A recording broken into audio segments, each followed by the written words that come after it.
अगर उस तारीख तक वो ठेकेदार काम कंप्लीट नहीं करता है तो उसके दूसरे दिन से उस ठेकेदार को पर डे फाइन लगना चाहिए।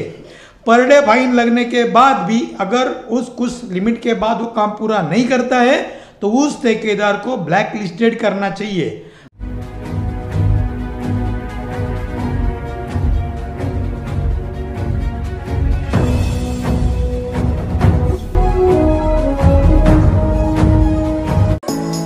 Neeraj Vinod Burani's Spacecraft Interiors.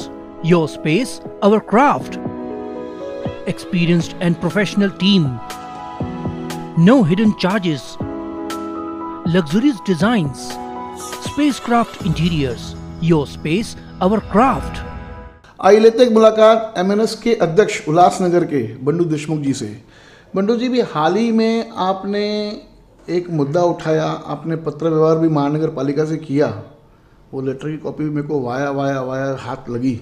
उसमें ऐसा था कि कुछ एक ठेकेदार जिसने काफ़ी करोड़ों के टेंडर लेके बैठा है और उन्होंने काम नहीं किया है अभी तक, जिसके कारण शहर की डेवलपमेंट में मानो एक ब्रेक लग चुकी है।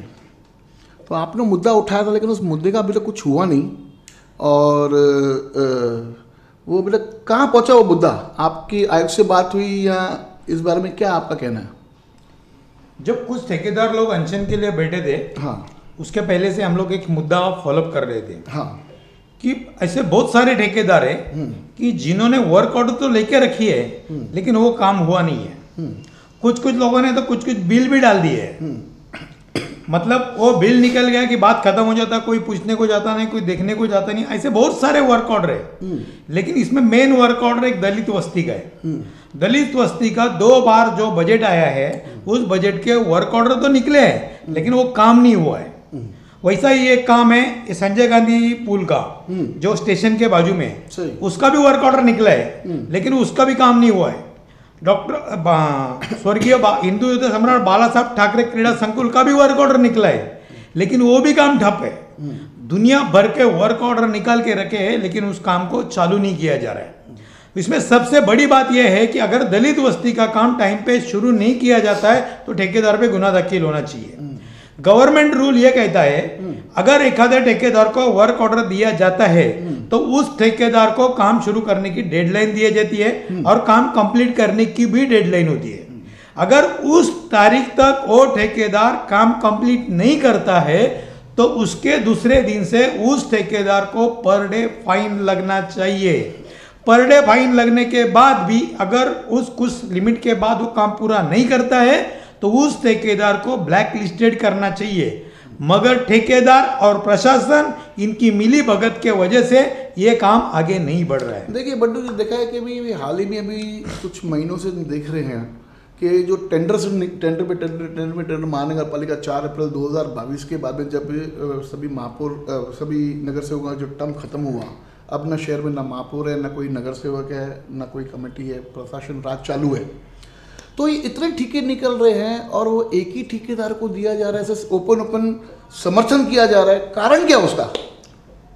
कुछ ठेकेदारों के ऊपर सत्ताधारियों का सर पे हाथ है। कुछ शहर के सत्ताधारी भी उनके साथ घूमते हैं, उनको लेके जाते हैं, मुख्यमंत्री जी से मिलाते, काजदार साहब से मिलाते, आमदार साहब से मिलाते, कुछ अधिकारियों से मिलाते और उनके सर पे आशीर्वाद रख के उनके ही नाम का वर्क ऑर्डर निकाला जाता है। अगर वो टेंडर कोई दूसरा भरता है तो उसको दम दिया जाता है या तो उसको बोलते ठीक है तेरे को बाद में ये कर दे, ऐसा करके बाकी ठेकेदारों को बाजू में किया जाता है। आज अगर तुमने देखा कि 25 करोड़ का वाटर सप्लाई का टेंडर निकला था, वो टेंडर दिखने को 25 करोड़ का था लेकिन उसकी कॉस्ट लगभग 800 करोड़ के ऊपर थी, क्योंकि उस टेंडर के अंदर जो चीजें PWD मतलब सार्वजनिक बांधकाम विभाग को लगती है वो भी चीजें उसमें इन्वॉल्व थी। अगर ये टेंडर एक बार पास हो जाता था तो बाद में वही रेट से PWD का काम भी इसी ठेकेदार को दिया जाने वाला था। मतलब लगभग PWD वाटर सप्लाई इनका दोनों का बजट एक साल का लगभग 150 करोड़ रुपए।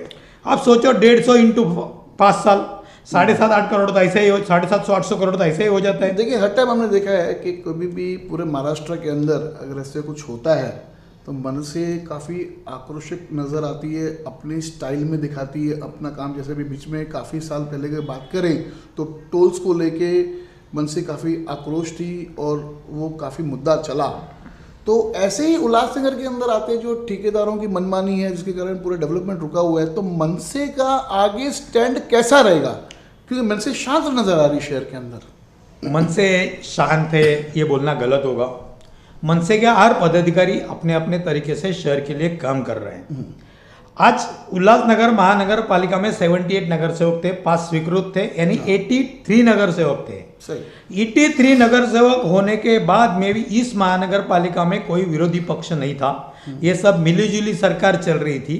विरोधी पक्ष सिर्फ नाम के लिए था, लेकिन हमारा एक भी नगर सेवक नहीं होने के बाद भी हम लोग विरोधी पक्ष का काम लगातार करते आ रहे हैं। आज के डेट में अगर आप देखेंगे तो नगर सेवक और नहीं होने के वजह से प्रशासन पे किसी का भी अंकुश नहीं है और प्रशासन बेबाम हो चुका है। उनको जो चाहिए वो चीज़ें वो कर रहे हैं, जो चाहिए वो निकाल रहे हैं। और इसमें सिर्फ राज्य के सत्ताधारी और प्रशासन ये दोनों मिलकर ये काम चल रहा है। अभी आपकी क्या मांग रहेगी प्रशासन से?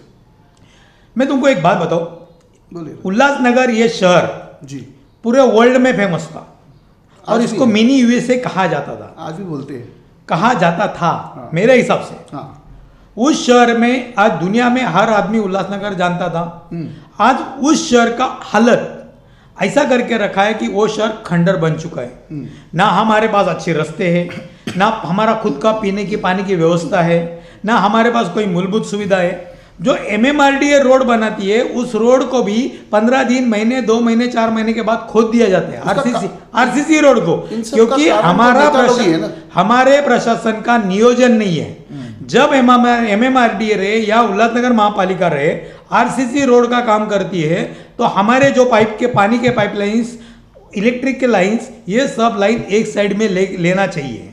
मगर हमारे लोग टेंडर निकालने के बाद उसी लाइन के ऊपर वो स्लैब भर देते हैं, सीसी कर देते हैं और बाद में जब वहाँ पे फॉल्ट होता है तो उसी सीसी रोड को खोदते हैं। यानी कहीं ना कहीं दिख रहा है कि आपकी मांग ऐसी है कि जो ठेकेदार, एक ही ठेकेदार को लाखों करोड़ों कर जो टेंडर्स दिए जा रहे हैं जिसके ऊपर काम भी नहीं हो रहा है, तो आपका कहने मतलब ऐसा है, आपकी मांग ऐसी है कि भाई उनसे टेंडर निकाले, किसी और को ठेकेदार को टेंडर दिया जाए, मतलब शहर का विकास तो हो। नहीं, हम तो बोल रहे ना पर डे फाइन लगाओ। अगर उस पीरियड के अंदर वो काम नहीं करता तो ऐसे ठेकेदार को ब्लैक लिस्टेड करना चाहिए। लेकिन प्रशासन भी ऐसे ठेकेदार को फॉर है, कुछ छुपे रास्ते निकाल के उसको बचाने की कोशिश कर दे। संजय गांधी पुल का जो मैटर है, उस टेंडर की कॉस्ट बढ़ाने के लिए उस मैटर को खींचा जा रहा है। लेकिन अगर एक बार तुमको वर्क ऑर्डर दे दिया गया है तो उसको कॉस्ट बढ़ाने का वास्ता होना नहीं चाहिए, क्योंकि नहीं तो एक वो ठेकेदार से उस अमाउंट पे 25%, 30% फाइन लेना चाहिए। अगर आप उस टेंडर के अमाउंट के 35% या 30% फाइन लगाते हो, ठेकेदार झक मार के काम करेगा। लेकिन प्रशासन क्या करता है, उसको ऐसा फाइन लगाता है कि जो चाय पानी का खर्चा होता है खाली, उस वजह से सब ठेकेदार मस्ती में है, बाकी कुछ नहीं है। लेकिन जितने भी वर्क ऑर्डर है, हमारे पास बहुत सारी जानकारी हमने जुटा रहे हैं, बहुत सारी जानकारी हमारे पास आ चुकी है। हम इसका फॉलोअप ले रहे हैं, कितने काम हुए, कितने काम नहीं हुए, इसका पूरा फॉलोअप लेके महाराष्ट्र नवनिर्माण सेना आने वाले समय में इस विरोध में आंदोलन करेगी। मतलब सड़कों में उतरेगी। या बहुत अच्छा लगा आज बंडू देशमुख जी से बात करते हुए, और सही माने में जो टेंडर्स जो निकल रहे हैं शहर में, वो शहर के विकास के लिए है। अगर वो टेंडर अगर विकास के काम में आए ही नहीं तो इस प्रकार की महानगर पालिका को टेंडर निकालने की कोई आवश्यकता ही नहीं है। और सबसे पहला हमारे शहर में देखना चाहिए कि हमारी बजट क्या है, और हमारी वो कैपेसिटी नहीं है कि हम आगे चल के हम इतना बड़ा बोझ अपने शहर और अपने शहरवासी में डाल सकें। तो इसके लिए आयुक्त साहब टेंडर निकालने से पहले हमारे शहर की परिस्थितियों को ध्यान में रखें। धन्यवाद। देखते रहिए फिर से ब्लॉगिंग न्यूज़ चैनल।